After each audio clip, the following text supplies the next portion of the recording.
नमस्कार दोस्तों। जैसा कि हम जानते हैं कि भगवान शिव के अनेक नाम हैं, जैसे शंकर, महादेव, महेश, उमापति आदि। और उन्हीं नामों में से एक नाम है भोलेनाथ। भोले इसलिए क्योंकि बाबा बहुत सरल हैं और सुलभता से ही अपने भक्तों से प्रसन्न हों उन्हें मनचाहे वर की प्राप्ति भी करा देते हैं।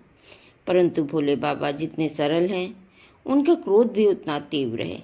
यही कारण है कि भगवान शिव को प्रलयंकार भी कहा जाता है और उनका काम भी सृष्टि का संहार करना है। भगवान शिव के क्रोध के शिकार दैत्य तो क्या, देवता भी अनेकों बार हुए हैं। राजा दक्ष ब्रह्मा जी के पुत्र थे और सती के पिता होने के नाते भगवान शिव के ससुर भी हुए। राजा दक्ष को माता सती का भगवान शिव से विवाह करना नहीं भाया, जिसके कारण उन्होंने विवाह के पश्चात उनसे अपने सारे रिश्ते खत्म कर लिए थे। एक बार की बात है, माता सती और भोलेनाथ कैलाश पर विराजमान थे।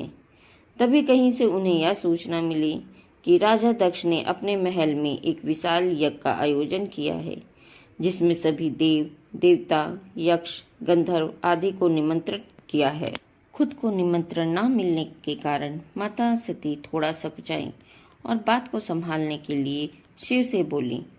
पिता के घर जाने के लिए पुत्री को कब निमंत्रण की आवश्यकता पड़ने लगी। पिताजी ने अनुष्ठान रखा है और मायके गए हुए काफी समय भी हो गए हैं, अतः मैं मायके जाऊंगी। भोलेनाथ ने बहुत समझाया कि बिना निमंत्रण किए अपने पिता के घर भी नहीं जाना चाहिए, लेकिन सती माता एक न मानी और राजा दक्ष के घर पहुंच गई।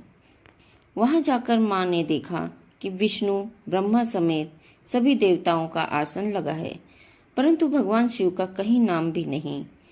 तभी राजा दक्ष ने भी सती के साथ दुर्व्यवहार किया, जिससे रुष्ट होकर माता सती ने हवन कुंड में कूदकर अपने प्राणों की आहुति दे दी। यह बात जब शिव को पता लगी तो उनके क्रोध का ठिकाना ना रहा। उन्होंने दक्ष की सेना और वहां मौजूद सभी लोगों को दंड देने के लिए अपनी जटा के बालों का एक गुच्छा तोड़कर जमीन पर पटका।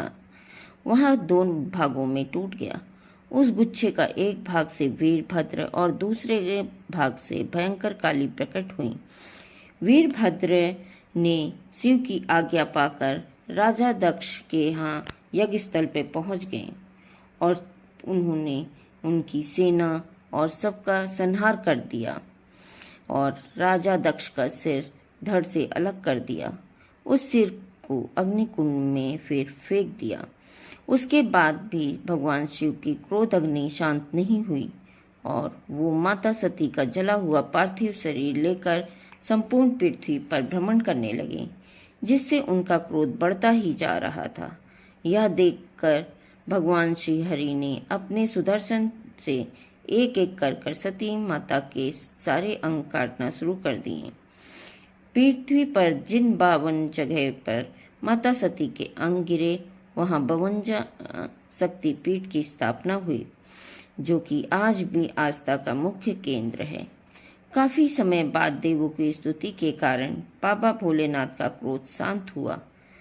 तब उनके पास ब्रह्मा जी पधारे और भगवान शिव को सती के पुनर्जन्म के बारे में बताकर पहले तो प्रसन्न किया और फिर अपने पुत्र दक्ष के प्राणों की भीख मांगी।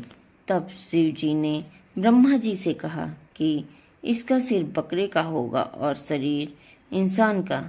सही मायने में देखा जाए तो बकरा हमेशा मैं करता रहता है, इसलिए उसे अहंकार का प्रतीक बताया गया है। राजा दक्ष भी अहंकार से वशीभूत हो गए थे, जिसके कारण उसे बकरे का सिर लगाकर उनके अहंकार को दूर किया गया था, ताकि जब भी वह अपने आप को देखे तो उन्हें अपनी गलतियों का हमेशा एहसास होता रहे। जब प्रजापति दक्ष को जीवन दान दिया गया तो उन्हें अपनी गलतियों का एहसास भी हुआ और भगवान शिव से अपनी गलतियों की माफ़ी मांगी। फिर उन्होंने अपूर्ण यज्ञ को पूर्ण करने के शिव जी से अनुमति मांगी। भगवान शिव की कृपा से राजा दक्ष ने यज्ञ को पूर्ण किया और शिव जी से उन्होंने वचन भी लिया कि हर साल सावन में वो यहाँ निवास करेंगे। ताकि वह उनकी सेवा कर सके। ऐसा माना जाता है कि सावन के महीने में शिव जी कैलाश छोड़कर पृथ्वी पर आते हैं और यहीं से ब्रह्मांड का संचालन करते हैं। और कहा भी जाता है कि सावन के महीने में भगवान शिव अपने पूरे परिवार के साथ अपने ससुराल यानी हरिद्वार आते हैं।